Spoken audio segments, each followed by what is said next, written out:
E aí pessoal, bem-vindos ao Fazendo a Diferença Podcast. Eu sou Pedro Mores e hoje nós estamos com um vídeo sensacional que eu tenho certeza que vai ter muito a agregar, mas antes nós vamos falar dos nossos patrocinadores.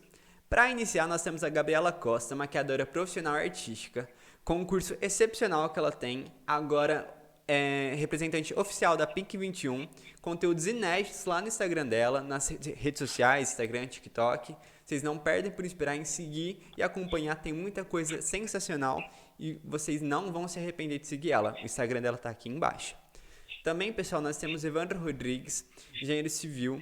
Ele que vai te ajudar na construção da sua casa, ele também analisa terrenos, faz a parte de venda também, pessoal, ele é licenciado para vender. Então, se você está pensando em comprar, reformar, tá com alguma dúvida de que fazer, tem diversos empreendimentos novos aqui saindo na cidade de Orlândia. E ele também atua na região. Então, se você gostaria de tirar alguma dúvida com ele, comprar sua casa, seu terreno, entre em contato com ele que vocês não vão se arrepender. E hoje, pessoal, nós estamos com uma convidada super especial.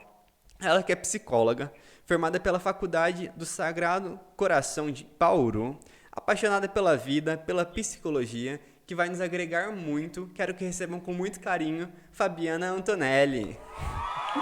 Obrigada, Pedro. Obrigada pelo convite. Um prazer estar aqui conversando com vocês. E vamos falar de vida e vamos falar de psicologia, né?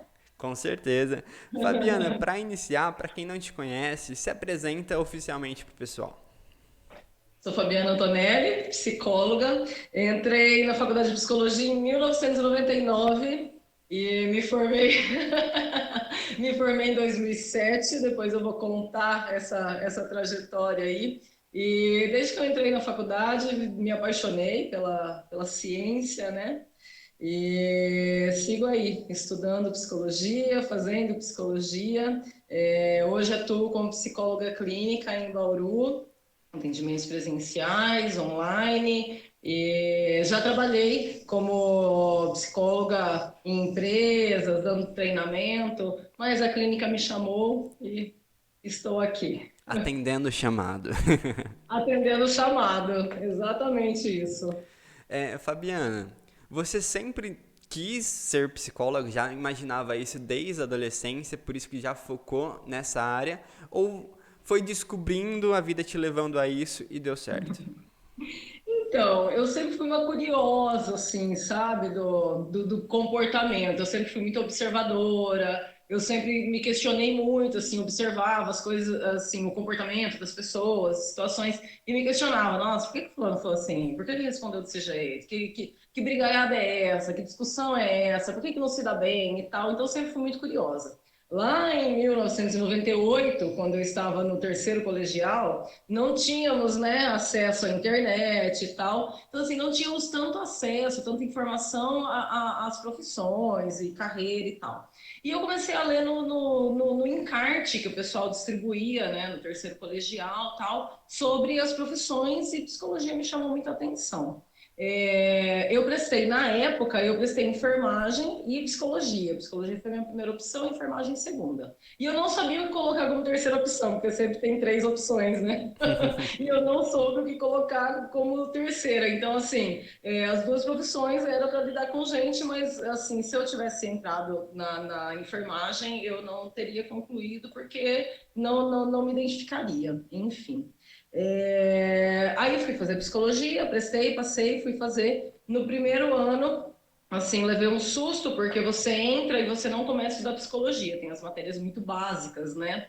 E eu não sabia o que era de verdade psicologia, não sabia o que de verdade estudava e tal, mas eu sabia que estudava o comportamento e que lidava com gente e que era para resolver BO. E aí eu entrei na faculdade esperando isso tudo, e aí com o passar do tempo, estudando, e fui me apaixonando, né, pela psicologia e pela atuação, e foi no penúltimo ano de faculdade, eu já comecei uma especialização em terapia corporal, com um professor incrível que foi dar uma aula, substituiu uma professora nossa, e aí foi, nunca mais parei. Mas assim, eu sabia o que eu queria, mas eu não sabia exatamente o que era psicologia. Fui descobrindo, né? Fui me identificando cada dia mais aí ao longo dos 8 anos de faculdade e estou aqui até hoje estudando todo dia e fazendo psicologia todo dia. Sou apaixonada pela profissão. Cara, e isso é muito massa, tipo assim, que você já tinha o seu objetivo final, digamos assim, né? Mesmo não sabendo os meios, não estando totalmente pronta, você não se paralisou por isso. E a gente Não. vê muitas pessoas que, eu gostaria de ser tal coisa. Vou colocar médico, por exemplo. Só que antes mesmo de entrar no curso e de começar a estudar para fazer medicina, já quer pensar em qual especialização vai ser, já pensando em tantas coisas lá do futuro que se paralisam no presente e quando vê passou-se os anos da faculdade, passou o Uhum. ano que estaria pronto para trabalhar com isso e não fez, porque estava Uhum. esperando estar pronto, esperando as decisões estarem certinhas. Igual, eu vejo um pouquinho Isso disso é em muito mim, sabe? Sim, Porque eu fala. sou programador e eu trabalho com programação web. Só que Ah, eu não escolhi ao certo programação web. Eu queria ser desenvolvedor, trabalhar tanto na parte computacional quanto também da comunicação, que eu gosto bastante. Queria linkar um pouco isso. Mas a programação web, ela foi entrando na minha vida e eu fui descobrindo uhum. e me apaixonando, é um negócio que eu gosto e foi dando certo. Mas se eu tivesse esperado desde o início saber em qual ramo da programação que eu ia trabalhar, em qual ramo da TI, eu acho que eu estaria lá entrando na faculdade agora. Isso é muito interessante, porque às vezes a gente não sabe ao certo, né? Minha filha tá no segundo colegial, então assim, tá nessa expectativa, né, de pesquisar sobre profissões, fazendo festão, essa coisa toda, né?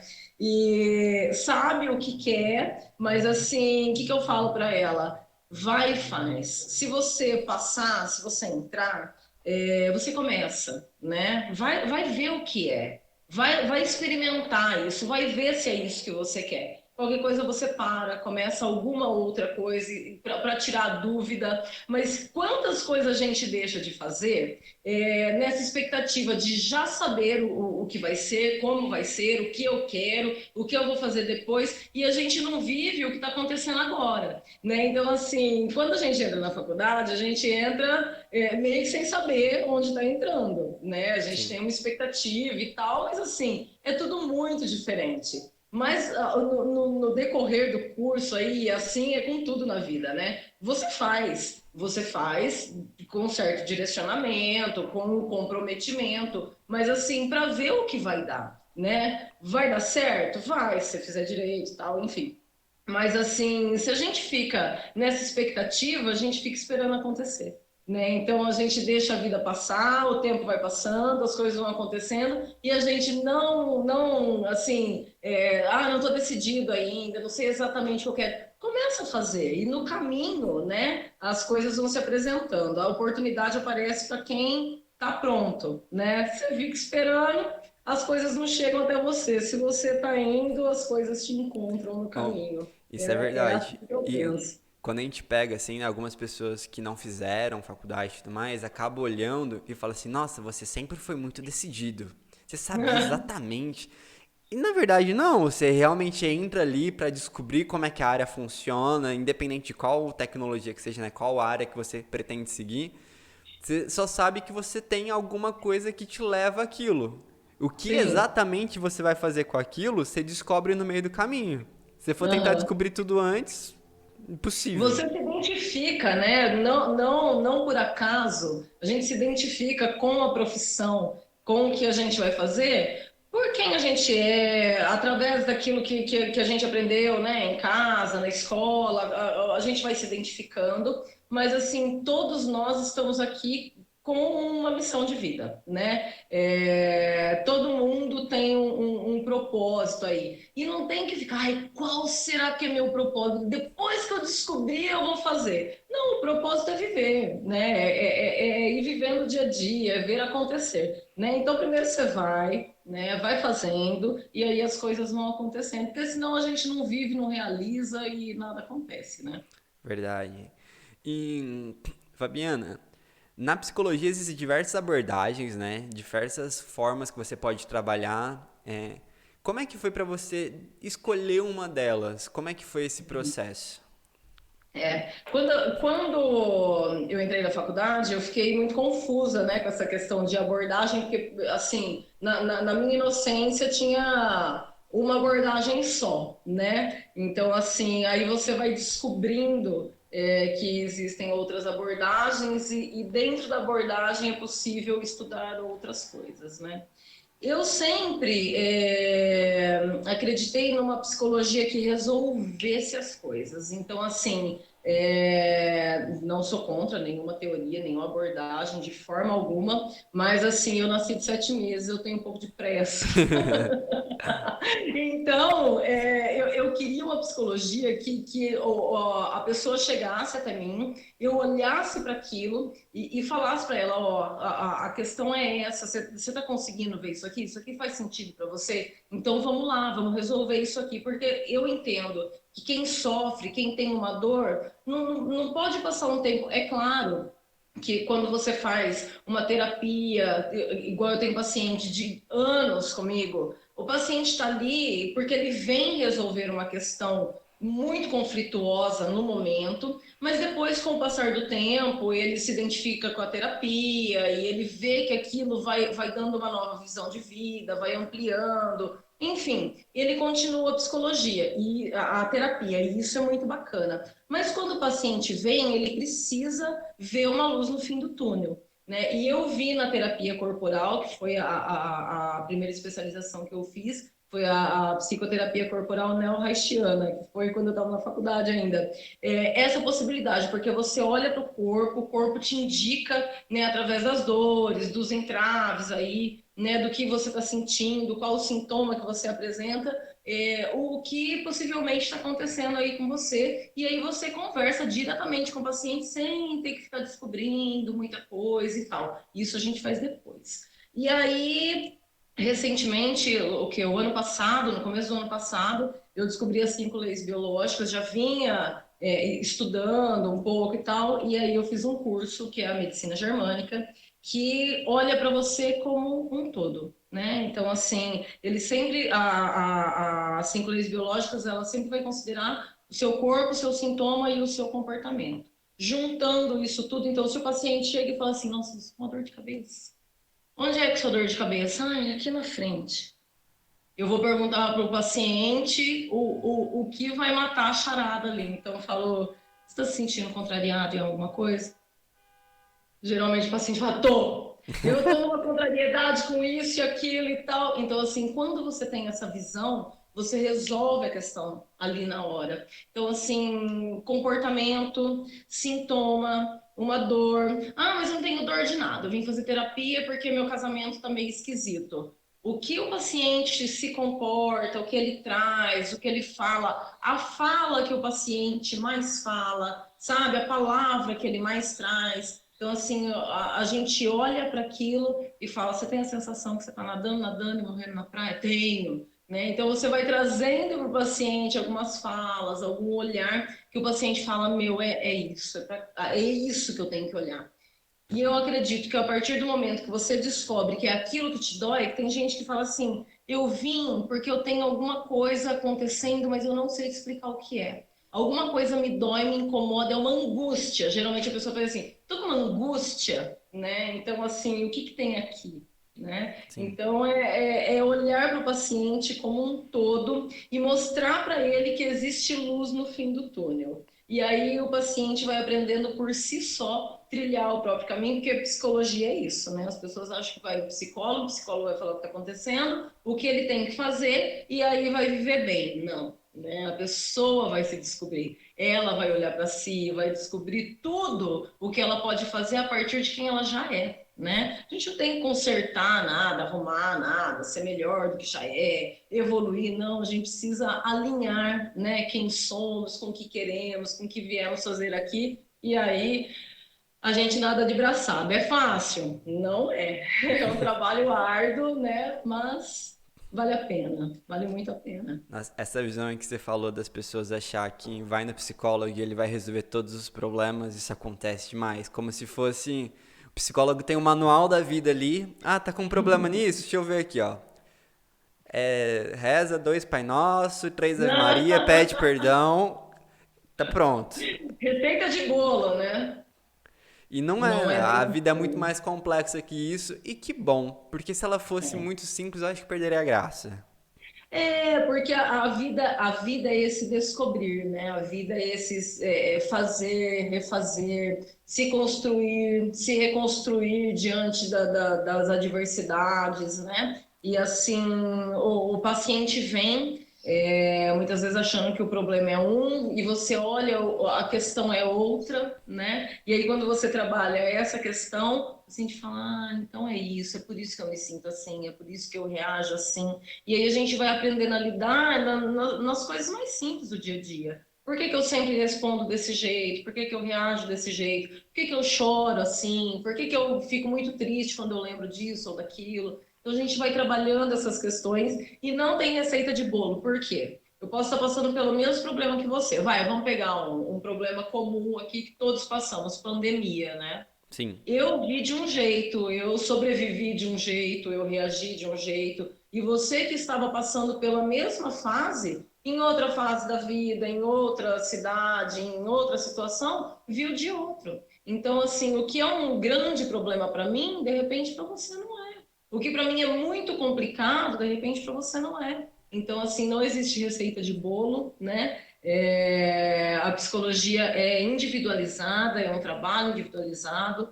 E não é tudo que resolve para todo mundo, né? E o profissional tem que ter esse tato. Você sabe disso, né? O profissional ele tem que olhar e saber o que está pegando ali, não é fazer a mesma coisa, enfim. Mas é um caminho que o paciente faz em direção, né?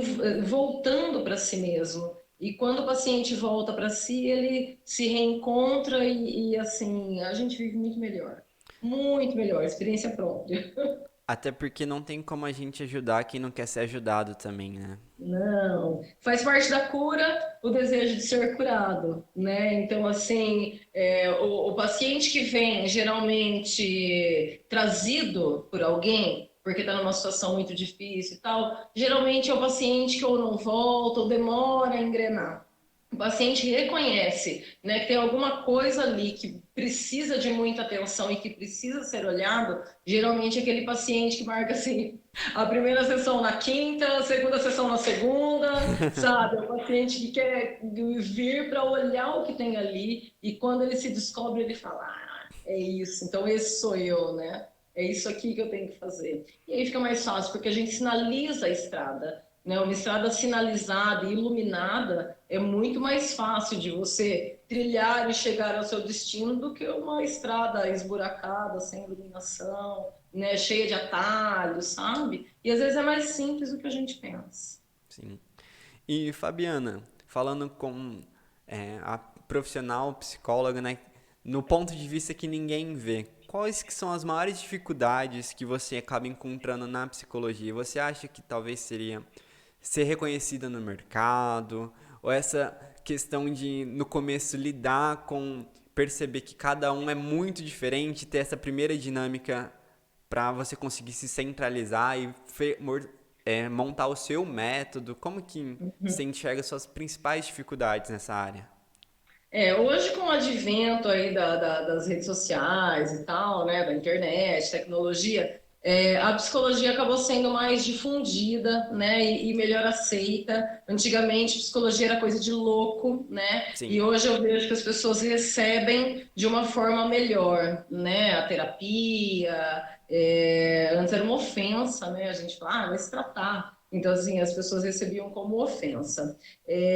No início, eu entrei na faculdade, eu tinha 17 anos. Hoje eu considero muito cedo. Por quê? Porque é uma ciência que estuda comportamento, é uma ciência que faz com que você olhe para si mesmo. Né? Então, assim, foi bem difícil, né? Por mais que você estude e tal, tem coisa que você não enxerga por conta da idade, das experiências, falta de experiência, enfim. É, mas é um estudo diário, né? Você tem que estudar todo dia e tal. No início, eu acho que a principal dificuldade é você ter medo de fazer alguma coisa muito errada, sabe? De falar assim, nossa, imagina se eu falo isso, o paciente fica muito mal e piora a depressão. Imagina se eu falo isso para o paciente piora muito e reforça tudo que ele sente, né? Então, assim, eu acho que esse é o principal cuidado que a gente tem, o principal medo, né, quando a gente começa na profissão. Até hoje, depois de quantos anos aí, faz as contas, depois de 24 anos estudando isso tudo e tal, até hoje me dá um frio na barriga, porque quando eu recebo um paciente, a primeira coisa que eu pergunto, ou quando o paciente entra em contato comigo, é seu nome, sua data de nascimento, porque aí eu já vou te conhecendo, já vou sabendo quem é você, a gente já faz um estudo, né, de todas essas questões aí, coloca você numa grade de lealdade familiar, que eu trabalho com isso, de olhar quem é você, para o que você veio, o que esperavam de você, como é corresponder às expectativas ou não. Então a gente já recebe, eu tenho assim, recebo o paciente com isso pronto, né? Porque senão o paciente chega morrendo de dor, né? Na alma e você fala seu nome. Então eu gosto disso, né? E aí, na prática, a gente vai aprendendo. Na prática, a gente vai pegando, né, a mãe aí, vamos falar de, ó, o paciente falou isso, o paciente falou aquilo, isso aqui é assim, isso aqui. Mas sempre que o paciente sai, eu falo, isso aqui é isso aqui. Ah, isso aqui eu podia ter falado assim, vou falar da próxima vez. Então, sempre você fica estudando. Agora, é uma profissão que requer muito trabalho pessoal, né? Não dá para receber o paciente sem se trabalhar, sem olhar, né, para si mesmo nas questões que aquele paciente traz. Então, eu acho que ser psicólogo, né, envolve isso tudo. Você ter experiência de vida, você ver psicologia em tudo, né, considerar psicologia em tudo, receber esse paciente já mais ou menos pronto ali do que você espera, porque esse paciente vem sim em busca de uma resposta, e você se trabalhar diante das situações que o paciente traz, porque senão você não atende ninguém, né? Então, assim, o psicólogo se emociona durante uma sessão? Se emociona. O psicólogo pensa no paciente depois? Claro, né? Você sempre fica estudando e pensando, refletindo, você quer que a pessoa fique bem. Mas se você for se envolver com todo mundo ali, né, emocionalmente, psicologicamente, e não saber o que fazer, não adianta, Sim. né? Respondi. Eu começo a Respondeu. falar, Respondeu. eu me empolgo. E, Fabiano, uma coisa assim que eu queria pontuar também, que até lá na sua release você falou, né, que você é mãe, filha, dona de casa, profissional, entre muitos adereços, né? Mas você teve um período que você estava trabalhando antes de ser mãe e depois, certo? Certo. Eu me formei, eu colei grau com a minha filha no colo. Então, assim, eu fiz todos os estágios, né? E depois ela nasceu. Então vai dar para fazer a pergunta que eu queria. Falei assim, como que foi essa visão de antes de ser mãe e depois de ser mãe trabalhando como profissional na psicologia? Você quer saber como é o trabalho pós-mãe? Exatamente. O que eu vejo, né? Por experiência própria e assim, vendo amigas, pacientes, enfim. A mulher, ela precisa. A batalha que a mulher trava para estar no mercado de trabalho é infinitamente mais longa do que a batalha que o homem trava, né? Então, assim, quando você não é mãe, quando você não cuida de uma casa, você não tem um serzinho que depende completamente de você, você pega suas coisas e vai, né? Quando você é mãe, primeiro você vê se está tudo certo, primeiro você organiza a vida de quem depende de você, você faz tudo que tem que fazer e depois você vai. Quando você trabalha com psicologia, todo mundo tem imprevisto no dia a dia, né? Às vezes você está indo para atender e aí você tem um imprevisto, o filho passa mal, as coisas acontecem, é uma correria, né? Então, assim, separar isso muitas vezes é uma maratona, né? Porque assim, você lida com o dia a dia não é fácil, o dia a dia é corrido, é complicado, é cheio de surpresas, você resolve uma coisa, vem outra.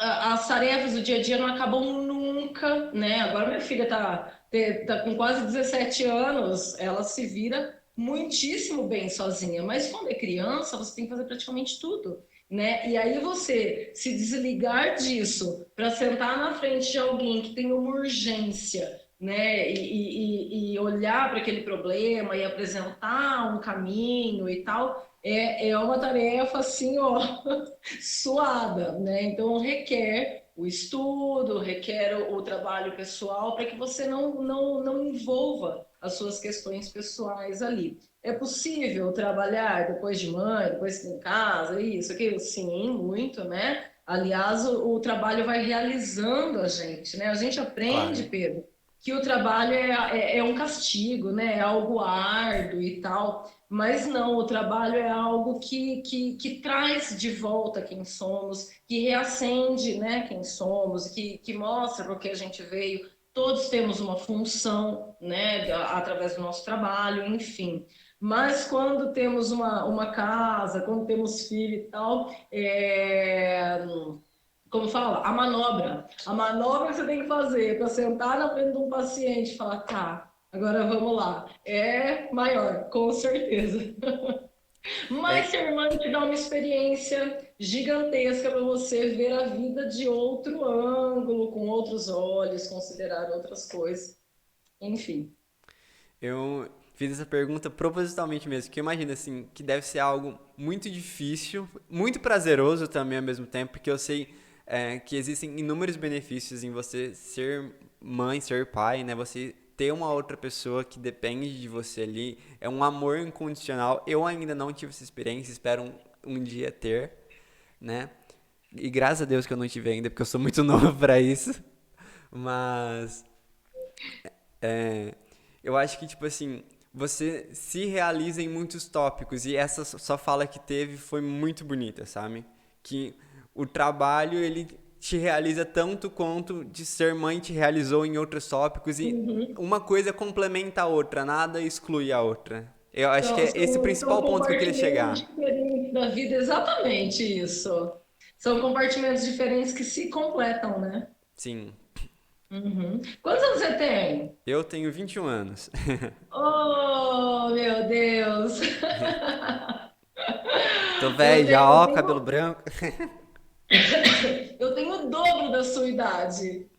Tá nova ainda, tá na flor da O idade. dobro da sua, ó, tenho o dobro da sua idade, porém estou muito nova. E essa questão idade é uma questão, assim, muito interessante, né? Você fala, eu tô nova ainda e tal. Mas, assim, você tem experiências e conhecimentos, né? Que uma pessoa da minha idade não tem. Uma questão que eu sempre converso aqui em casa é isso, né? Que a gente fala, a gente que é mais velho, né? Eu, assim, com essa geração e tal. Gente, essa geração viveu coisas que eu não vivi, aprendeu coisas que eu não aprendi, né? Experienciou coisas que eu não aprendi. Então a gente tem um péssimo hábito, né? De desmerecer essa Sim. geração que tá vindo aí e tal, e criticar comportamento. Mas assim, eu vivi, vamos falar da pandemia, né? Que a gente já falou, eu vivi de um jeito, porque eu estava em uma fase da minha vida. Né? Então, para mim, assim, no início foi ótimo. Nossa, ficar dentro de casa, que maravilha. Minha filha falou, gente, quanto tempo vou ter que ficar aqui dentro? Então, assim, cada um vivencia de um jeito. Eu não posso desmerecer a experiência que vocês já têm, né? O acesso que vocês têm é outro. Enfim, né? Quando falamos de geração, dá uma outra conversa aí, porque essa geração que vem com experiências e uma visão de mundo muito interessante, né? Muito mais rápido, muito mais dinâmica. E se vocês souberem usar bem isso, vocês vão longe demais. Nossa, é verdade. E a gente até trabalha com outro tópico também, né? Com um preconceito que está sendo criado com isso. Porque Uhum. eu, pela idade, ali faço parte da geração Z, né? A famosa geração Z. E tem muitos tópicos que não condiz comigo. Eu acho que principalmente por eu ser bem ali no comecinho, que eu participei muito da outra geração, né? Que é Millennial, se eu não me Sim. engano, que vinha antes. Então, assim, tem muita coisa que eu tinha meus primos ali, já da milênio, um pouco mais velhos do que eu, então muita coisa eu me identifico mais com eles do que com a própria geração que eu pertenço, Uhum. digamos assim. Sim. Então, quando você acaba vendo, a geração Z meio que menosprezando isso, eu falo assim, cara, não é todo mundo assim, é uma generalização gigantesca que não é tão É. assim. E toda geração anterior acha que ela tem, por motivos e questões óbvias aí, mas ela acha que ela tem, assim, algo de superior, né? Porque ela, assim, enfrentou desafios, né, maiores. Então, assim, como eu disse, o acesso, né? Antigamente, minha mãe conta, né? Ah, passava o leiteiro, ah, passava a pessoa que deixava o pão. Então, assim, o acesso era muito restrito. E, assim, as dificuldades, os desafios eram outros, né? Na minha época, eu ia sozinha na padaria, tal, né? Vocês pedem tudo Pelo tudo celular. pelo aplicativo, né? Mas assim, quais são os ganhos e quais são as perdas, né, de cada geração e tal? Então, assim, todas as gerações têm questões muito interessantes e importantes, né, para ensinar e para passar para frente Você aí. tava comentando isso daí, eu lembrei de uma história, assim, de muitos anos da minha vida, né? Eu acho que eu Ah, devia ter uns 4 aninhos, ah, 4, 5 aninhos. Minha mãe me mandava ir comprar pão, que era na esquina de baixo de casa, sabe? Era só descer o quarteirão. R$ 2, comprava o pão, a mortadela e ainda sobrava troco pra comprar uma bala. aham. E E hoje com hoje? R$ 2 você não compra nem o pão direito, né? Você não comerá a bala. Fabiana, É, falando um pouquinho das doenças do século, né, que a gente tem, que realmente são bem preocupantes, né, que devem ser dado o devido valor, né, o devido olhar, que seria a depressão, síndrome do pânico, dentre tantas outras que a gente tem da área da psicologia. E até linkando com a faixa etária que a gente estava falando, né, você é. percebe como uma profissional dessa área que essa doença está ligada a uma faixa etária ou outra, ou não, que ela está disseminada independente de idade, não tem essa restrição que muito se fala que, na minha época não tinha isso e hoje tem demais. Então, meio que vira isso, né? Que, os mais velhos não tinham. Só que eu acho que não é bem a realidade. Você vai falar melhor pra gente. Hoje eu estava conversando isso aqui em casa, né? Isso sempre existiu e sempre vai existir. Depressão, ansiedade, pânico. Claro que no mundo que a gente vive hoje, a velocidade, a forma que as coisas acontecem, favorece muito mais, né? Porque assim, a gente tem um ritmo natural de funcionamento e o mundo hoje está assim, quanto mais rápido, quanto mais melhor, né? Enfim.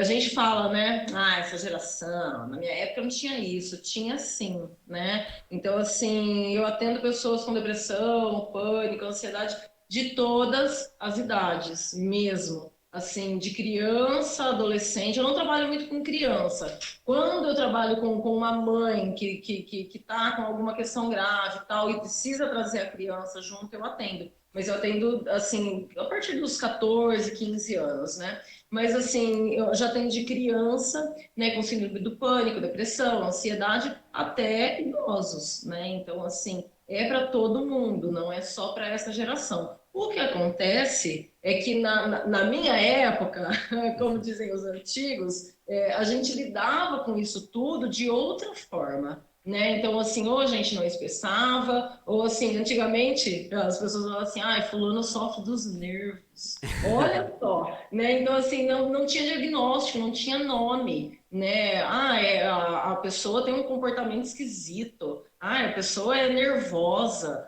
né? Então, assim, é como se classificava. E se você for ver, muitas vezes é uma crise de ansiedade. Hoje eu consigo identificar coisas que eu sentia, que eu pensava e tal, olhando para a psicologia, eu falo, meu, eu tive isso aqui. Nossa, eu senti isso aqui também, né? Mas a gente fala dessa geração.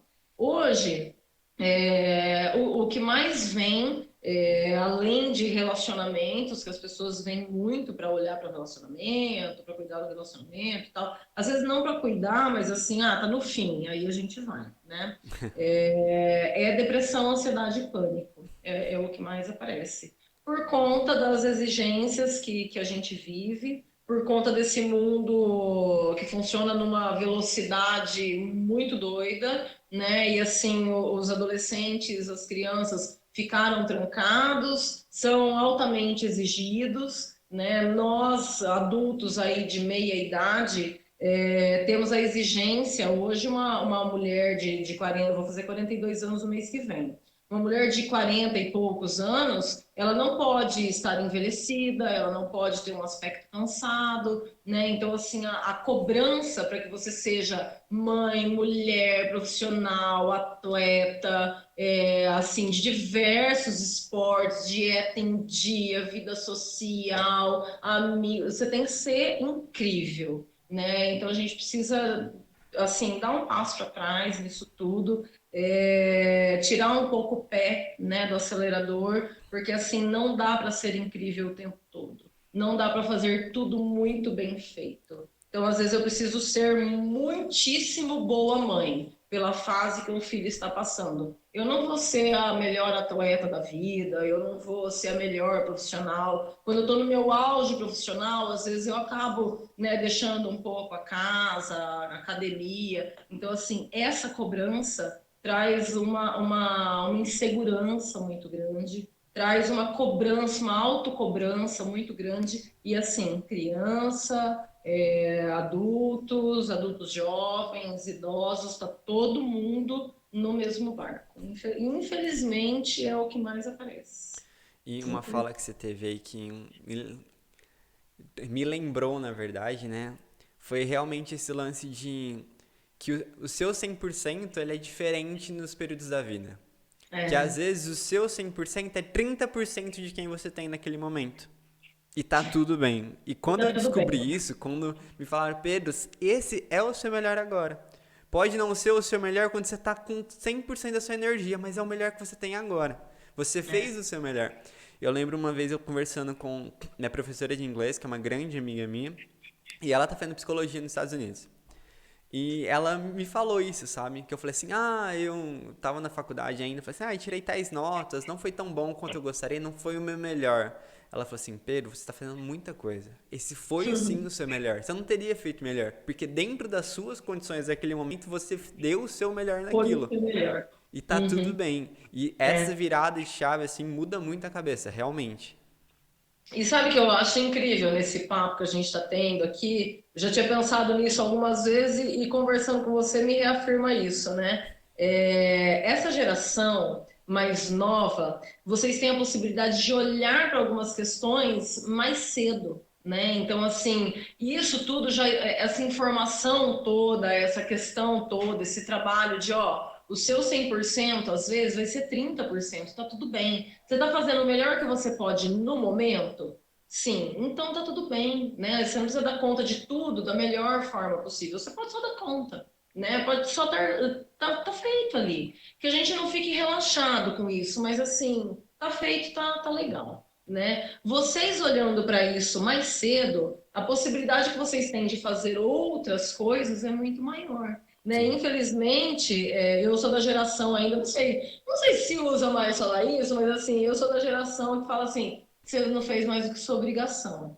E aí Sim. você sempre tá querendo fazer mais, sempre tá querendo fazer mais. Pra quê? Né? Pra quê? Então, assim, quando a gente tem essa consciência, a gente tira o pé de muita coisa da ansiedade, porque aí o corpo sente que precisa funcionar num ritmo que não é natural, a respiração altera, o funcionamento corporal todo altera, né? E a gente sofre as consequências disso, né? Então, assim, dor de cabeça, problema de tireoide, hoje o pessoal tem, assim, adoidado, fibromialgia, insônia, gente, o que é mais comum é insônia. Olha para a insônia, que hora você acorda? 3, 4 horas da manhã, você está com nível de cortisol muito alto. Por quê? Porque você vive com o pé no acelerador. Aí, a hora que você tem que diminuir o ritmo, seu corpo não entende. Por quê? Porque você se coloca num risco tão grande, né, de fazer tudo que tem que ser feito da melhor forma possível, de dar conta de tudo, de prestar atenção em tudo e tal. É uma competição tão grande, né, que a gente tem hoje, uma comparação tão grande, que você não pode desligar nunca, você vive em guerra, né? A partir do momento que o paciente vem e a gente descobre qual é a sua guerra, contra quem e o que você está lutando e por quê, né? Aí o paciente dá um passo para trás e fala a verdade, né? E aí vale ressaltar também que nessa onda, né, que temos aí, na minha época era estresse, né? Hoje a gente chama de ansiedade, crise de ansiedade, depressão, pânico. Vale muito a pena lembrar que às vezes só a terapia, só sentar, conversar, olhar para si, não é suficiente, né? Então a gente encaminha para um psiquiatra, psicólogo não receita remédio, né? Então a gente encaminha para um psiquiatra, porque às vezes é necessário, sim, né, fazer uso de medicamento. Eu até gostaria de falar isso, porque às vezes as pessoas têm preconceito, Sim. né? Ah, eu vou tomar remédio, ah, eu vou tomar remédio, até quando que eu vou tomar remédio? Ah, pro resto da vida? Ah, como é que é se eu não conseguir ficar sem remédio? Mas se você faz um acompanhamento profissional, né, direcionado para o seu caso, para a sua situação, isso traz um benefício, né? Isso te ajuda, isso te dá um chão para você poder até fazer uma terapia que te dê resultado. Porque às vezes o paciente está tão perdido ali que o que você falar, o que você fizer, não vai resolver. Então, muitas vezes, né, nesses casos aí de depressão, de crise de ansiedade, de pânico, é necessário sim o uso de medicamento prescrito por médico. Não pode começar a tomar sozinho, não pode parar sozinho, né? Mas tem esse benefício sim. Então, gostaria de deixar esse parênteses aqui, porque tem gente que acha que psicólogo é contra a medicação, mas quando é necessário uso indiscriminado, não. Né? Ah, não estou conseguindo dormir bem, vou tomar um remedinho. Não, uso indiscriminado, não. Né? Sai da tela antes de deitar. Né? Toma um banho relaxante, toma um chazinho ao invés de ficar tomando café e Uma energético o dia coisa que já me ajudou todo. bastante foi ler, né? Eu ouvi com o Paulo Musi, se eu não me engano, ele falando que você tem que condicionar seu cérebro à velocidade do livro e isso ajuda. E são Uhum. métodos naturais, né? Digamos assim, que te ajudam no real. E essa última parte que você falou que é muito importante, né? Que é sim recomendado, não tem problema tomar remédio, não é coisa de louco, mas desde que seja acompanhado por um profissional corretamente, né? Muito Porque bem tem muita acompanhado. gente que faz esse lance de beber porque quer, porque não tá dormindo direito, então vai e toma algo pra dormir, Uhum. aí toma pra Uhum. dormir, toma pra acordar, toma pra acelerar no serviço, toma pra desacelerar, remédio pra tudo, sendo que não tá sendo Remédio para nem tudo. prescrito isso. É. Toma para acordar, toma para dormir, toma para sentir, toma para parar de sentir. Isso aí dá uma bugada, né? Uma hora isso aí não é legal. Mas quando é orientado, é bem interessante até para que se possa ter efeito na terapia. E, Fabiana, um ponto aqui que eu marquei que é muito importante. Existem diversos tipos de depressão, né? Ela não se manifesta da mesma forma porque somos indivíduos individuais, né? A própria palavra já diz indivíduo, né? E tem uma que a gente acabou ouvindo bastante, que é a silenciosa, que demonstra menos e quando você vê já tá num nível muito alto. As pessoas às vezes já se matou quando descobriu o que tinha, entendeu?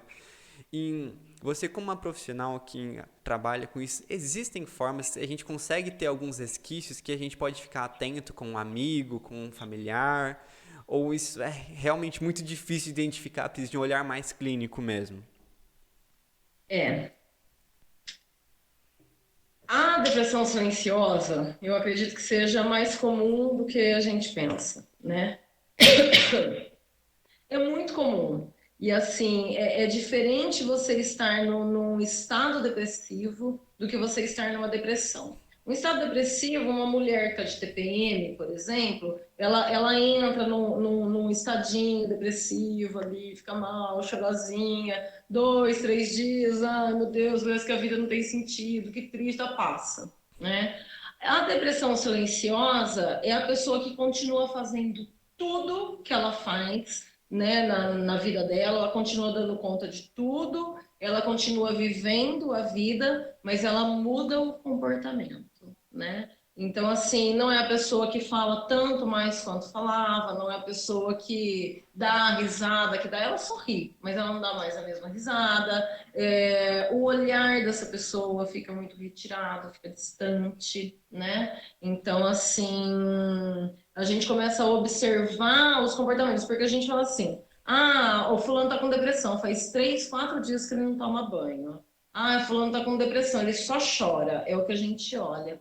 Mas essa depressão que tudo vai sabe assim, ó, a pessoa que adorava assistir série, a pessoa não vê graça mais em assistir série. A pessoa que adorava ir em tal cafeteria no final de semana, ah, para ela é irrelevante se ela for ou não, né? Então, assim, são comportamentos que você vai percebendo que a pessoa vai se apagando, que a pessoa vai se distanciando. A depressão, um jeito simples da gente falar, é a doença da vontade. Então, assim, eu vou perdendo a vontade das coisas mais básicas e simples, né, do dia a dia, das coisas que eu gostava muito, né, eu vou perdendo a graça daquilo. Então, essa é a depressão silenciosa. A gente acha assim, ah, mas está trabalhando, mas está estudando. Ah, mas casou, nossa, mas viajou. Então, assim, a gente acha que tá tudo certo porque a pessoa continua levando a vida, mas lá, né, com ela tá dia após dia e o viver normalmente vai intensificando isso tudo, né? Ela vai se apagando, ela vai diminuindo a chama de vida aí. E aí, o que a gente faz? A gente identifica isso e chama a pessoa para a realidade, que é o quê? Levar para uma terapia, porque a pessoa que tem depressão, dificilmente ela vai falar, eu estou precisando de ajuda, ela não tem nem força para pedir. Então aí você encaminha para uma terapia, aí você leva para um psiquiatra, aí você leva para o que precisa,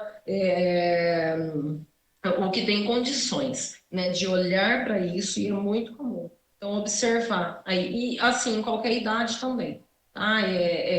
Criança, adolescente, jovens, adultos, pessoal aí de meia idade que assim muda muito a vida quando a gente está aí entre 45, 50 anos, filho sai de casa, a gente perde um pouco a função que tinha, idosos, né? Então, assim, qualquer idade são comportamentos bem importantes da gente perceber, da gente reconhecer. É legal até falar das crianças, né, que são muito negligenciadas, acha que é tudo besteira. Frescura, Tudo, é. tudo frescura, exatamente, palavra Para de perfeita. frescura. Quando eu tinha sua idade, eu já fazia isso. Para de frescura, que eu nunca dei trabalho para meu pai. Você não apanhou o suficiente. Se eu tivesse apanhado tanto que eu apanhei, você não era assim. Então, são falas que a gente escuta, né? Assim, você tem tudo, tá reclamando do quê? Ah, assim, ah, tá chorando? Eu vou te dar um bom motivo para chorar. Então, assim, a criança que tem esse tipo de comportamento mesmo que tenha uma vida estabilizada, os pais sejam casados, todo mundo com saúde, foi para Disney e tal, criança que tem esse tipo de comportamento, que chora por tudo, sabe? É a criança que merece esse olhar. E Fabiana, essas doenças elas caminham sempre juntas ou não necessariamente? Pode estar e não, como é que é? Pode, mas não necessariamente. Às vezes, uma pessoa que tem depressão, ela desenvolve aí uma crise de ansiedade. Às vezes, a pessoa que tem uma crise de ansiedade vem junto um pânico, né? Mas aí é uma coisa que vai somando, né, a outra ali, de acordo com a história de vida da pessoa, de acordo com o que vai acontecendo, de como a pessoa lida, de como a própria pessoa vê, né, a condição que ela está, mas não necessariamente. Às vezes a pessoa tem uma depressão e é a depressão. Às vezes a pessoa é muito ansiosa a vida inteira, né? Então, assim, a pessoa precisa olhar para isso no seu dia a dia. E às vezes a pessoa tem uma crise de ansiedade. Ela é tão ansiosa, que uma hora, não olhando para isso, desencadeia uma crise de ansiedade, depois um pânico, né? E a gente olha muito especificamente para isso, mas não necessariamente quem tem crise de ansiedade vai ter crise de pânico, quem tem crise de pânico vai ter depressão, não. Quando eu falo a gente olhar muito especificamente para isso, quando me vem alguém com uma crise de ansiedade, você tem que ver como é que desencadeia essa crise de ansiedade. Se a pessoa percebe que ela vai ter essa crise, Quais são os como é a gatilhos, crise. né, que muitas vezes existem? Isso é interessantíssimo. Tem gatilho, né? Alguma coisa que você ouve, algum lugar que você vai, alguma coisa que acontece, ou não, vem do nada? São perguntas importantes, porque direciona o tratamento. Quais são os sintomas que você tem? Você treme? você fica transpirando muito, parece que você perde a noção de onde você está, parece que escurece a vista, te dá dor de cabeça. Então, assim, o que que treme? Treme a mão, treme o joelho, você sente formigar o pé, sente formigar a mão. Então, assim, são sintomas que a gente olha que vai direcionar, porque nem todo mundo que tem uma crise de ansiedade precisa do mesmo tratamento. Precisa de tratamento, mas não é o mesmo para todo mundo. Então, Fabiana, a gente vai te direcionar para nossas perguntas finais. A gente sempre gosta de dizer que não existe resposta certa. Vai ser apenas a visão da Fabiana que vai complementar todas as outras que nós já tivemos aqui. E para iniciar, o que é amor para você? Amor é uma decisão, né? A gente fala que amor é um sentimento e tal, mas amor é uma decisão. É a decisão de olhar para o outro, de olhar para si através do outro, né? E amar o outro apesar de tudo, né? Então, amor é entrega, é respeito, é carinho, é cuidado, é atenção, é parceria, é falar o que precisa ser falado com cuidado, com carinho. Amor é estar junto, é estar perto, é ser um pelo outro, né? Seja em relacionamento amoroso, pais e filhos, família, amigos. Amor é decidir amar e olhar o outro além, né? Através de muitas coisas, além. É uma decisão, é decidir aceitar o outro como ele é, não numa comodidade, mas numa concordância, né? De tá tudo bem, que você é assim e eu te amo e eu trago você para minha vida para que juntos a gente faça muita coisa. Lindas palavras, viu? E família? O que família representa para você? Família é o lugar onde a gente cresce, onde a gente aprende, onde a gente olha para a gente mesmo através do outro também. E família é casa, é lar, é aconchego, é cuidado, mas acima de tudo, para mim, hoje, do que eu vejo, família é aprendizado, porque assim você convive com várias pessoas de idades diferentes, com necessidades diferentes, né? Então, família é aprendizado, é acolhimento, é aceitação, é paciência e amor, né? E para finalizar nossas três perguntinhas, Deus. O que Deus representa para você? Deus é um ser supremo, soberano, muito maior que eu, muito maior que nós todos, que me conhece, que conhece todas as coisas e que nos ajuda quando nós nos ajudamos também. Falamos disso, né, no início da nossa conversa, que faz parte da cura, o desejo de ser curado.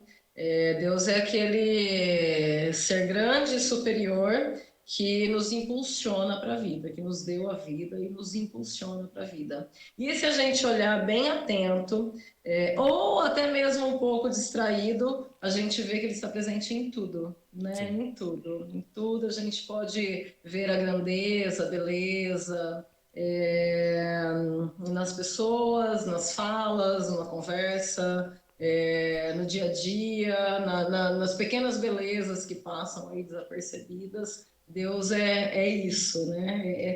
É o todo, né? Muito maior que eu. E aqui eu separei uma pergunta especial para você, que na psicologia fala-se muito da infância, né? Que é um pilar da nossa vida e tudo mais. E para falar um pouquinho disso, eu queria que você trouxesse pra gente qual que é a sua primeira memória da sua vida, sua primeira lembrança. Você se...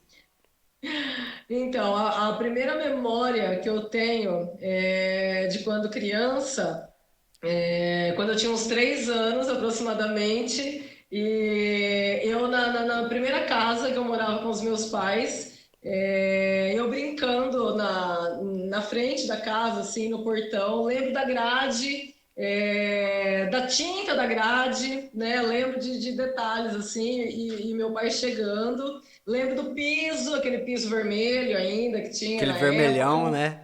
lembro de tudo, assim, de detalhes, sabe? Tinha um corredorzinho de grama, assim. Então, essa é uma primeira memória que me vem. Mas essa semana eu publiquei no meu Instagram uma foto do meu aniversário de 5 anos, que são memórias muito vivas que eu tenho, assim, do dia desse aniversário, né? Então, assim, do meu pai chegando com presente, eu me arrumando. Eu tava com o cabelinho de princesa preso, assim, pra trás. Então, uma fitinha azul no cabelo. E aí eu lembro, assim, os presentes em cima da cama, sabe? O aniversário ali em casa, né? Então, assim, aquele fundo azulejado, a mesa com decoração de vários temas, enfim. E tenho memória, né, da minha mãe limpando a casa, nessa primeira casa que eu morei, me vem o cheiro da cera, mas a primeira memória que você me falou e me veio foi esse dia, eu na grade de casa ali, olhando quem passava, quem voltava e tal. E ali na grade, uma memória bem gostosa de lembrar. E essas memórias são muito boas mesmo, né? Que trazem um sentimento muito a mais, né? Você tava falando, eu lembrei de uma minha, assim, que é maravilhosa essa história, que foi no meu aniversário de 3 aninhos, por isso do Ah, aniversário eu acabei lembrando, né? Que foi, acho que a única festa que eu tive, assim, de criança, de aniversário mesmo, foi a de 3 aninhos. E um colega da minha mãe, era muito amiga dela na época, saiu do trabalho e foi direto pra festa. E todo mundo tava dando presente. Eu era ah. pequenininho, né? A primeira festa de aniversário que tava tendo na minha vida. Aí essa moça chegou, ai, parabéns, Pedro, blá blá blá blá blá blá blá. E eu assim, esperando, né? Aquele presente, não veio. Aí eu olhei pra ela e falei assim: cadê o presente? E essa mulher não sabia onde enfiar a cara. Aí, conclusão, tinha uma loja de roupa de frente à minha casa. Ela, de tanta vergonha, saiu, foi até a Foi loja, comprar um presente pra você. comprou e me trouxe. Ai, e aí, assim, o que você entende disso, né? Que, se eu fico incomodado com alguma coisa, se eu acho que alguma coisa tá errada, eu tenho que falar, viu? Cadê meu presente? Meu aniversário, que chegou sem presente? Ah, essa é uma memória assim que eu rio muito, que eu tenho contato com essa moça até hoje, sabe? Ela continua sendo amiga da sua mãe. Continua. E te dá presente ainda no seu aniversário? Ah, o difícil é fazer festa, igual eu falei. Ah. E assim, as memórias de criança às vezes são muito vivas, né? Sim, Eu falei que eu lembro do cheiro da cera e tal. Então, assim, a importância, né, de conversar com as crianças. A gente vive numa pressa, numa agitação tão grande, né, hoje. Mas, assim, de ter esse tempo, né, com as crianças para criar boas memórias, né? Quando uma criança dessa geração agora for entrevistada e alguém perguntar qual é a sua primeira memória, que a criança tenha boas memórias, sim. né? E como última pergunta aqui que eu separei pra gente, o que você gostaria de ter escrito na sua lápide? Nossa, nunca pensei. Nossa, mas seria pretensão demais. Não, Eu manda, queria, manda. eu A queria gente mandar gosta no Pedro da Silveira. Oi? sinceridade. Hã? Manda que a gente gosta da sinceridade. É. Ah, não. Olha, da doutora Anísia da Silveira, que foi uma psiquiatra incrível, procura saber da história dela. Ela escreveu: Nise não está aqui, foi fazer revolução no infinito, que eu achava incrível quando eu fazia faculdade. Eu falava, quando eu morrer, eu vou escrever isso. Mas eu escreveria hoje simples, vibrante e feliz. Ah, que da hora. Que é uma E frase do Lowen, que é uma frase do Alexander Lowen, que é da terapia corporal, que me traduz muito, que traz assim, traz muito sentido para minha vida. Simples, vibrante, feliz. deixa uma mensagem pro pessoal, aquilo que tocar no seu coração, pra.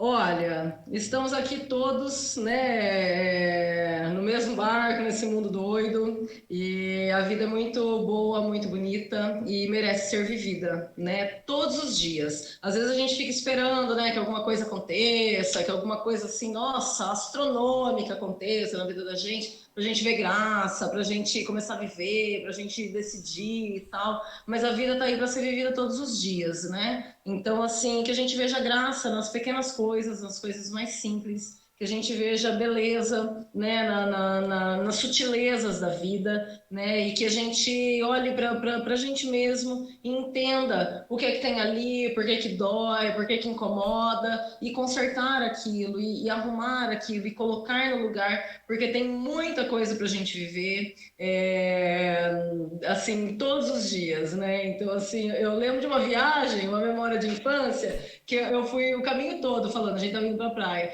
Ai, que lindo, olha que bonito, ai, que bonito. E minha mãe falou, nossa, Fabiana, acho tudo bonito. Eu falei, eu acho. Né? Então, assim, que a gente não perca esse encanto de criança, né? De olhar para as coisas e ver beleza, e ver graça e viver. Viver a vida da forma mais bonita, mais intensa, claro que com consciência, né? Mas que a gente possa aproveitar os nossos dias aí com o que faz sentido para a gente. Que bonito. Muito obrigada, viu, Fabiana, por ceder um pouquinho do Obrigada seu a tempo, você, participar aqui com a gente. Tenho certeza adorei. que vai ser transformador para a vida de muitas pessoas, impactou a mim e vai impactar outras vidas, com certeza. Muito obrigado em nome de toda a família Obrigada Fazendo a a Diferença você. Podcast. Um grande abraço para Samantha, também um grande beijo para ela por ter nos Beijo para todo conectado. mundo da Diferença Podcast, gente. Obrigada, adorei. E você também pode fazer a diferença conosco, curtindo, comentando, se inscrevendo no nosso canal, seguindo a gente lá no Instagram. O Instagram da Fabiana também vai estar aqui embaixo para você acompanhar o trabalho dela. É isso, pessoal. Venham fazer a diferença conosco. Tchau, tchau. Tchau.